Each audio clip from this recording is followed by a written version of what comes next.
Hey, what's up, Unbroken Nation? And the thing that has gotten me to this place is momentum.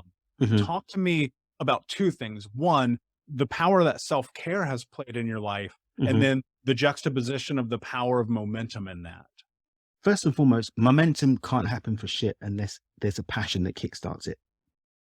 And I think first and foremost, anyone who starts the paranoia stuff with our conversation, stop. Because I can guarantee you there's probably people that I compare myself to, and there's probably people you've compared yourself to at some point. Everyone that you're looking up to and saying, I want to be you, they've got someone at some point in their journey that they wanted to be them too.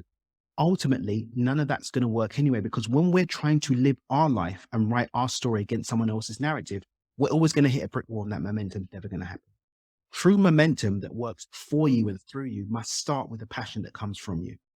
So rather than them looking at our practices, get to know yourself. Get to know yourself, what lights you up. Meditation isn't for everyone. Some people, it's going to be a walk on the beach or a hike in the mountains. Some people, it's going to be playing the piano. For some people, it's going to be dancing naked under the stars. I don't know. But find your jam. Find your jam in what lights up you and nourishes your spirit, what nourishes your mind, and what cares for your body. Then you will have enough leverage over self to maintain those initial trudges of disruption that allow the momentum. Because unless you've got leverage over yourself enough to make those steps to build that momentum, you're not going to get anywhere. Does that make sense? 100%. And that's so much what it's about. How Mhm, do you leverage self-care in this? Because I think there's so many people who look at this and they go, that's a lot of stuff to do. And mhm, in my journey, it was doing one thing at a time. And then it definitely. built up to this practice and this habit. 100%. Talk to me about your life prior to self-care and your Mhm, life during like figuring it out, mhm. and then what self-care is for you now. I was going to actually migrate into the self care because part and parcel of that is what do I have the capacity to hold? I think a lot of time why people end up breaking that momentum as it's trying to build up is they try to do more than they have the capacity to hold. I've got a concept that I teach called microshifting. Microshifting is essentially an evolution of the idea of baby steps because it's baby steps with intention and consistency. So I call it a consistent series of baby steps taken in the direction of a consciously chosen outcome. I have to know where I'm going. Self care, great. What for? For me, I nourish myself so I'm able to show up and serve. Why? Because I freaking love serving. Also, if I'm just giving all of my energy to my people, there's none for myself, there's none for my son, there's none for my wife, there's none for my stepdaughter. So I need to make sure that I have the energy mentally, emotionally, spiritually, and all of that to take care of my responsibilities as a husband, as a father, as a leader, and also as a human. So self care has to have an intention.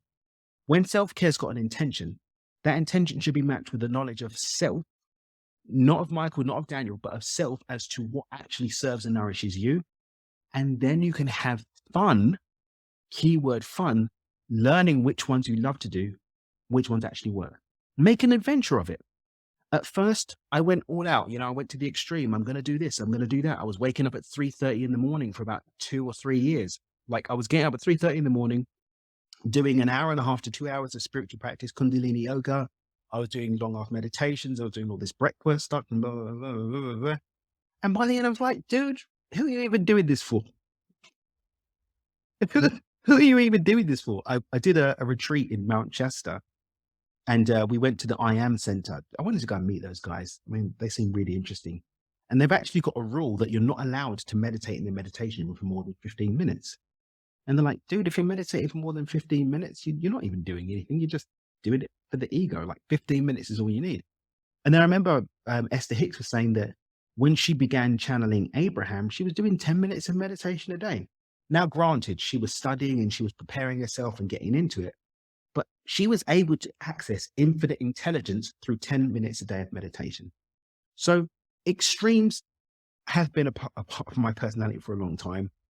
Ultimately, it's when I let go of those extremes and just tuned into myself, saw what felt good, and allowed myself to have fun experimenting with what actually worked.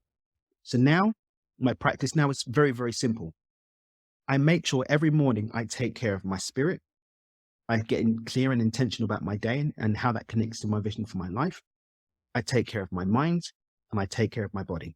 and I do what feels good from my laundry list. There's some things I definitely do. Meditation's always going to be in there. I love it and it feels good. Do I do deep breath work every day? No, but some form of conscious breathing is going to be a part of my morning. I'm always writing down what my intentions are. I'm always reading my vision for my life. I'm always doing some envisioning and visualization for the day. Why? Because they work and they feel good.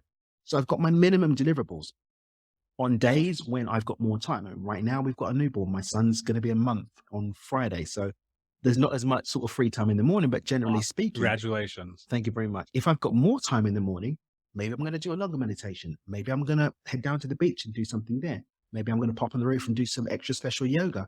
But ultimately, I've got minimum deliverables. Get clear on my vision for the day and how that connects to my vision for my life. Take care of that spirit, whether it's meditation, whether it's whatever that's going to be for you. Take care of your mind, and then take care of your body somehow. Get your body ready for the day. That's it. Whatever that is for you. And that doesn't have to be 20 hours. It can be a 30-minute, 40-minute thing. It can be a 20-minute thing if that's what you need, if that's all the time that you've got. But take care of those basics and it will set you up for the day.